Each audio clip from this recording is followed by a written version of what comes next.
మన రక్షకుడును త్వరలో రానయ్యున్న యేసుక్రీస్తు నామంలో గ్రేస్ఫుల్ గ్రోత్ వీక్షకులందరికీ మా ప్రత్యేక వందనములు శుభములు తెలియజేసుకుంటున్నాం. ఈస్టర్ అనేది క్రైస్తవులకు అత్యంత ప్రాముఖ్యమైన పండుగ. అది ప్రపంచవ్యాప్తంగా జరుపుకుంటున్న పెద్ద పండుగగా చెప్పవచ్చు. అయితే చాలా మందికి ఈస్టర్ అనేది ఒక రిజరక్షన్ డేగా, పునరుద్ధాన దినముగా, యేసుక్రీస్తు మరణాన్ని గెలిచి 3వ దినాన సజీవుడిగా లేచి పునరుద్ధానుడైన దినంగా తెలుసు. కానీ అసలు ఆ రోజుకు ఈస్టర్ అనే పదం ఎలా వచ్చింది? అసలు ఆ పదం బైబిల్లో ఉందా? ఆది అపోస్తులు ఈస్టర్ ని సెలబ్రేట్ చేశారా? ఈ పండుగ ఎందుకు అంత ప్రాముఖ్యమైనది? ఆ రోజున Easter eggs, Easter Bunny, Easter flowers ఎందుకు ఉపయోగిస్తారు? యేసు మరణానికి వీటికి సంబంధం ఏమిటి? మనం కూడా వీటిని వాడొచ్చా అనే అనేకమైన ఆసక్తికరమైన విషయాలను గురించి పూర్తిగా ఈ వీడియోలో తెలుసుకుందాం. ఈ వీడియోలోకి వెళ్లే ముందు ఈ ఛానల్ ని లైక్, షేర్ అండ్ సబ్స్క్రైబ్ చేయడం ద్వారా ఈ సమాచారాన్ని అనేక మందికి తెలియపరిచిన వారం అవుతాం. ఇక వివరణలోకి వెళితే, హిస్టరీ ఆఫ్ ఈస్టర్, ఈస్టర్ యొక్క చరిత్ర. ఈ పదం మధ్యలో పెట్టబడింది. మధ్యలో నుంచే చేయడం కూడా ప్రారంభించారు. అసలు ఈ పదం బైబిల్లో ఉందా అంటే ఉందనే చెప్పొచ్చు. మనం జాగ్రత్తగా తెలుసుకుంటే ఈ పదం బైబిల్లోదే. కానీ ఆ రోజు జరుపుతున్న వివిధమైన పద్ధతులు మాత్రం బైబిల్లో నుండి వచ్చినవి కాదు. అసలు ఈ పదం ఎలా వచ్చిందో చూద్దాం. ఈ ఈస్టర్ అనే పదం గ్రీకు నుండి ట్రాన్స్లేట్ చేశారు. గ్రీక్ లో పస్కా అనేది హిబ్రూ నుండి తీసుకోవడం జరిగింది. హిబ్రూలో పసాక్ అంటే పాసోవర్ అని అర్థం, అనగా తెలుగులో పస్కా అని అర్థం వస్తుంది. యాక్చువల్ గా ఒరిజినల్ గ్రీక్ లాంగ్వేజ్ లో పాసోవర్ కి పదం లేదు. అందువలన ట్రాన్స్లేషన్స్ లో ఈస్టర్ అనే పదాన్ని గ్రీక్ లో మెన్షన్ చేసి రాయడం జరిగింది. కానీ దాని అర్థం మాత్రం పాసోవర్ గానే వస్తుంది. అసలైన ఈ పస్కా అనేది హిబ్రూ నుండి వచ్చి పసక్ కాస్త గ్రీకులోకి ట్రాన్స్లేషన్ చేస్తున్నప్పుడు పస్కాగా, దానిని తెలుగులో ట్రాన్స్లేట్ చేసేటప్పుడు ఈస్టర్ గా వచ్చింది. సో ఈస్టర్ మీన్స్ పస్కా అంటే పాసోవర్ నే రిఫర్ చేస్తుంది. ఇక్కడ మీరు చూడొచ్చు, అపోస్తుల కార్యాలు 12వ అధ్యాయము 1 నుంచి 4 వచనాలలో హేరోదు రాజు క్రైస్తవులను హింసిస్తున్నప్పుడు యాకోబును కత్తితో చంపేస్తాడు, పేతుర్ని జైల్లో పెట్టిస్తాడు. అప్పుడు 4వ వచనంలో చూస్తే, పస్కా అయిన తరువాత ఆయనను ప్రజల యొద్దకు తీసుకుని రావాలని యూదులు అనుకుంటారు. అంటే ఇక్కడ వాక్యం ద్వారా మనం గమనించవచ్చు, పస్కాను చేసేది యూదులు. అదే వాక్యాన్ని ఇంగ్లీష్ బైబిల్లో చూస్తే ఈస్టర్ అని రాయబడి ఉంటుంది. పస్కా పండుగ కోసం ఈస్టర్ అని రాశారు. ఇప్పుడు మనం జరుపుకుంటున్న ఈస్టర్ పండుగ గురించి అయితే రాయబడలేదు, కానీ పాసోవర్ అంటే పస్కా కోసం రాశారు. అంటే పస్కా అని అర్థం. అలా వాడుకలోకి ఈస్టర్ అనే పదం వచ్చింది. చాలా భాషల్లో మనకి ఇది పాసోవర్ గానే కనపడుతుంది, కానీ కొన్ని ఇంగ్లీష్ ట్రాన్స్లేషన్స్ లో మాత్రమే ఈస్టర్ అనే పదం చూడొచ్చు. అంతేగాని ఈస్టర్ పండుగ కోసం కాదు. ఇప్పుడు పాటిస్తున్న పద్ధతుల కోసం అసలే కాదు. అసలు ఈస్టర్ అనేది ఎందుకు పెట్టారు అనేది చూస్తే, ఈస్టర్ అనే పదం ఆంగ్లో సాక్సన్ పదం. 8వ శతాబ్దంలో జర్మన్లు ఒక పండుగను జరుపుకునేవారు. అదే వసంతకాలపు పండుగ. అది వసంతకాలపు దేవతకు చేసేవారు. ఆ దేవత పేరు ఆస్ట్రిన్ లేదా ఆస్టారా. వారు ఆ పండుగను ఆస్ట్రిన్ పండుగగా చేసుకునేవారు. అంటే ఆమెను జ్ఞాపకం చేసుకునేవారు కాబట్టి ఆ పదం వాడుకలోకి వచ్చేసింది. 8వ శతాబ్దం ప్రారంభంలో బ్రిటిష్ మాంక్ అయిన వెనరబుల్ బెడే అనే వ్యక్తి యొక్క రచనలలో దీని ప్రస్తావన చూడొచ్చు. ఈయన ఏమి చెప్పారంటే, ఇంగ్లీష్ క్రిస్టియన్లు క్రైస్తవులు కాకముందు చేసే పండుగ ఈస్టర్ పండుగ. దానిని క్రీస్తు పునరుద్ధానానికి కాకుండా ఈ స్ప్రింగ్ సీజన్ కు ఉపయోగించారు. ఆ దేవత పేరును ఆ సీజన్ కే కాదు, ఆ సీజన్ లో వచ్చే పండుగలకు కూడా ఉపయోగిస్తున్నారు. ఈస్టర్ అనే పేరును జర్మన్లు, అమెరికన్లు, ఇంగ్లీష్ వారు మాత్రమే వాడతారు. మిగతా పాసోవర్ గానే వాడతారు. అందుకే కొన్ని వర్సెస్ లో మాత్రమే ఈస్టర్ అనే పదం కనిపిస్తుంది. అసలు పాసోవర్ అంటే ఏమిటి, ఎందుకు జరుపుకుంటారు అనేది చూద్దాం. ఇంగ్లీష్ లో పాసోవర్ గా, తెలుగులో పస్కాగా మనం చెప్పుకున్నాం. అయితే ఇది యూదుల పండుగగా, యూదులకు అత్యంత ప్రాముఖ్యమైన పండుగగా జరుపుకుంటారు. ఐగుప్తు దేశం నుండి ఇజ్రాయేలీలను కానానుకు నడిపించినప్పుడు వారు ఆ ఐగుప్తు దేశంలో బానిసలుగా ఉన్న దానిని బట్టి దేవుడు మోషే ద్వారా వారిని ఐగుప్తు బానిసత్వం నుండి విడుదల చేసి వారితో ఒక నిబంధన చేస్తాడు. అలా ఆ దేవుని నిబంధన జ్ఞాపకం చేసుకుంటూ, వారి విడుదల, స్వతంత్రాన్ని గుర్తు చేసుకుంటూ ఈ పస్కా పండుగను జరుపుకుంటారు. పస్కా పండుగను 7 రోజులు జరుపుకుంటారు. అది నీసాను మాసంలో, అనగా ఏప్రిల్ నెలలో. ఈ పండుగ నీసాను మాసంలో 14వ రోజు అంటే ఫుల్ మూన్ ఎప్పుడు వస్తుందో ఆ రోజు, పౌర్ణమి రోజు చేస్తారు. చేస్తారు. యేసుక్రీస్తు వారి మరణం కూడా పౌర్ణమి రోజే చనిపోయినట్లుగా, కనుక ఆయనే లాస్ట్ పాస్ ఓవర్. అయితే ఈస్టర్ పండుగ ఎప్పుడు వచ్చినా డేట్స్ అనేవి చేంజ్ అవుతూ ఉంటాయి.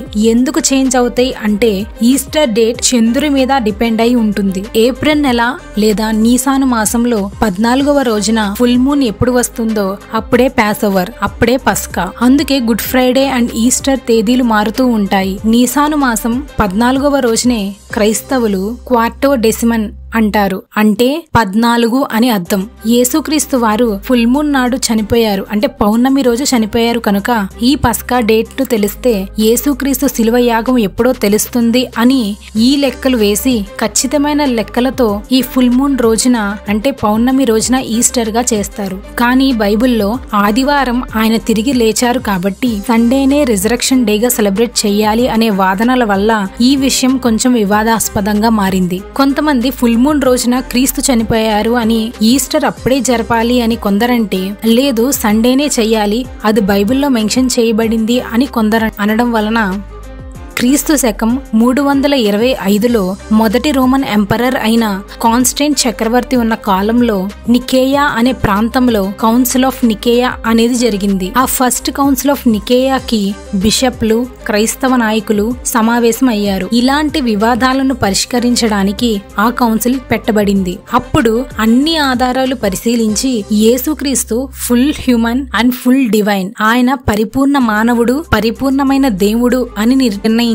ఆ కౌన్సిల్లో ఈస్టర్ ని నీసాన్ మాసంలో 14వ రోజున కాకుండా ఆదివారం రోజున చెయ్యాలని నిర్ణయించారు. ఈస్టర్ పండుగ వసంతకాలంలో వస్తుంది కాబట్టి వసంతకాలంలో వచ్చే పౌర్ణమి తరువాత వచ్చే మొదటి ఆదివారాన్ని ఈస్టర్ గా జరుపుతున్నారు. అలా ప్రారంభింపబడింది ఈ ఈస్టర్. చాలా మంది చరిత్రకారులు తమ చరిత్ర గ్రంథాలలో కూడా రాసుకున్నారు. మొదటిగా ప్రస్తావించింది యూసిబీసియస్ అనే చరిత్రకారుడు. తన బుక్ అయిన ఎసెల్లెస్టికల్ హిస్టరీ బుక్ లో వీటి గురించి ప్రస్తావించడం కారణంగా బిషప్లు అందరూ నీసాను నెల 14వ రోజున పస్కా బలి ఇవ్వాలి, గొర్రెపిల్లను బలి ఇవ్వాలి. కానీ ఆ రోజున యేసుక్రీస్తు వారు పస్కా బలి పశువుగా గొర్రెపిల్లగా వధింపబడ్డారు. రక్తం చిందించి పాప పరిహారం చెల్లించి చనిపోయి తిరిగి 3వ దినాన లేపబడ్డారు. కనుక ఆదివారం పునరుద్ధాన దినం, అదే పండుగగా ప్రారంభించారు. దానికి ముందు శుక్రవారం కనుక గుడ్ ఫ్రైడేగా పెట్టారు, అంటే శుభ శుక్రవారంగా ప్రకటించారు.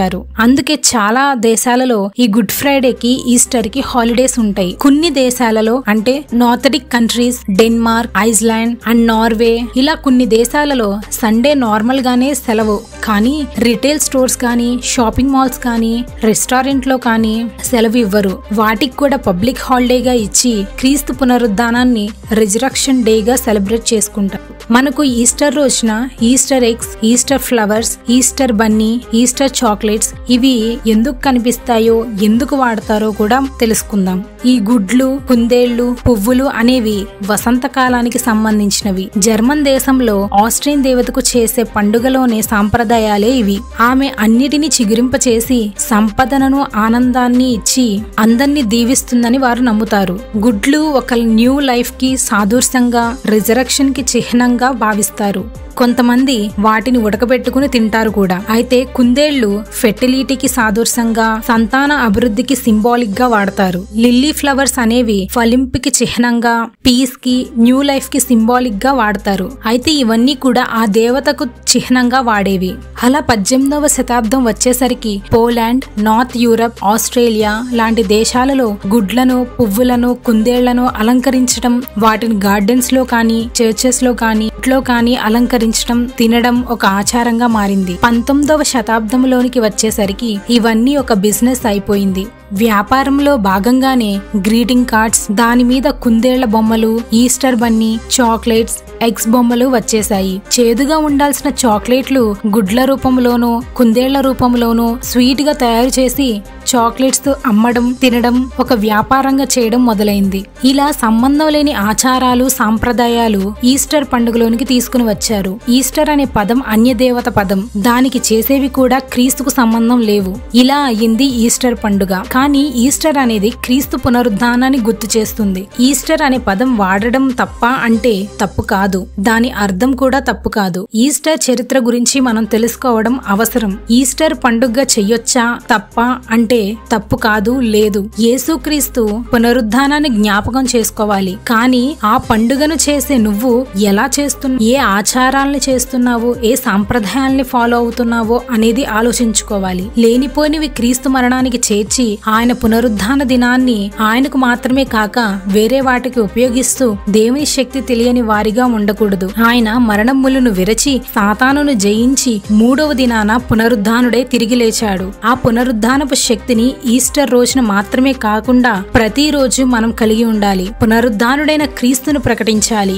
ఆయన మరణము మనలను మన పాపముల నుండి విడుదల చేసి విముక్తులను చేసి దేవుని ప్రేమ ఆయన మరణం ద్వారా రుజువు చేస్తే ఆయన పునరుద్ధానం మన విశ్వాసాన్ని కూడా రుజువుపరిచింది. మనం కూడా అలాగే పునరుద్ధానం చెందుతాం. అంతవరకు పండుగలు, వినోదాలు, విందులు అంటూ వాటి వెనుక పరిగెత్తకుండా క్రీస్తును ప్రకటిస్తూ ఆయన మరణ పునరుద్ధానాలలో పాలివారమై దేవుని శక్తితో జీవిద్దాం. ఈస్టర్ను గురించిన సమాచారం, దీని యొక్క చరిత్ర మీకు అర్థమైందని నేను భావిస్తున్నాను. ఇవి మీకు నచ్చితే లైక్ చేయండి. అనేక మంది తెలుసుకుని క్రీస్తులో ఎదగడానికి మీ ఫ్రెండ్స్ అండ్ ఫ్యామిలీ మెంబర్స్ కి షేర్ చేయండి. ఇంకా ఇలాంటి అనేకమైన విషయాలను తెలుసుకోవడానికి ఛానల్ ను సబ్స్క్రైబ్ చేసుకోండి. మళ్ళీ మరి ఒక వీడియోతో కలుసుకుందాం. దేవుని రాకడ అతి సమీపంగా ఉంది కనుక ప్రతి ఒక్కరు సిద్ధపడదాం. అంతవరకు దేవుని కృప కాపుదల మీకు తోడుగా ఉండునుగాక. ఆమేన్.